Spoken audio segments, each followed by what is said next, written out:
श्री जगन्नाथ महाप्रभु स्नान यात्रा और रथयात्रा तिथि अनुजाई हम बोली बारंबार आम कही आसचे किसी व्यतिक्रम होपर निष्कर्ष नहीं इस्कन कर्तृपक्ष को आज जनाई एवं इस्कन कर्तृपक्ष सहित तरफ विद्वान मैंने युक्ति बाढ़ी अन्य तिथि में किंतु आमर श्री जगन्नाथ संस्कृति गवेषक जो मैंने अच्छा तत्व गवेषक शास्त्रज्ञ एवं विद्वान माने से माने शास्त्र एवं परंपरा अनुजाई यह अमूलक एवं ठीक नुहे बोली संदर्भ बाढ़ी आज गजपति महाराज निजे governing body commission ISKCON headquarters को प्रेरण कर संबंध में गजपति महाराज आप समस्त अवगत कर जहाँ संदर्भ प्रस्तुत कर विद्वान माने श्रीमंदिर परिचालना कमिटी अनुमोदन कर संदर्भ आज आम आपण सम्मुखें रखीचे एवं विनम्रता सहित इस्कन कर्तृपक्ष को आम अनुरोध करूँ ये एक मास मध्य जहाँ भी अच्छी निष्पत्ति देवे एवं आम आशा करूँ जेहेतु गजपति महाराज जमी कहले शास्त्रज्ञ विद्वान मैंने कहते कौन सी हिसाब से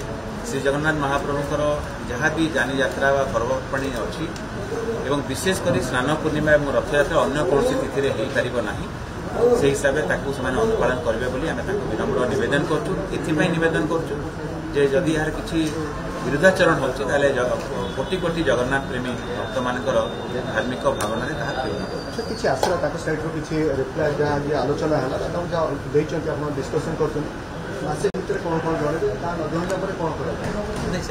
गजपति महाराज आम परिचालना कमिटर अध्यक्ष हिसाब से सूचना देते आम सब चाहबू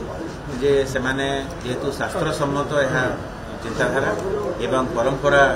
अनुरूप चिंताधारा निश्चित भाव में मानवाई आम विनम्र नवेदन करूँ जगन्नाथ महाप्रभुंर कौन सी गरिमा किंबा कौन सी प्रकार पर्वपर्वाणी जहाँ नीतिकांति रही है हो बोली कौन सी जगन्नाथ प्रेमी विश्व ब्रह्मांड कहीं चाहिए कहीं मानती ना कहीं अन्य समय किसी कहवा ठीक हम ना जेहेतु इस्कन संस्था आमर हिंदू धर्मर सनातन धर्मर प्रचार प्रसार कर it is a spiritual and religious organization तेनाली आम निश्चित आशा करूँ से आपस बुझामणा तो कहब ना आम जहाँ भी शास्त्र सम्मत व परंपरा सम्मत विधि रही है मानवे बोली आम आशा करूँ जगन्नाथ महाप्रभु समस्त मंगल कल्याण करें आशा सहित अधिक आलोचना करते प्रशासक जहाँ कहते स्पष्ट भाव में शास्त्र विधित भाव में जो भाव में आपस बुझामणा नुहे शास्त्र को मानी जहाँ शास्त्र में उल्लेख रही मानी इस्कन जो भाव में कार्य कर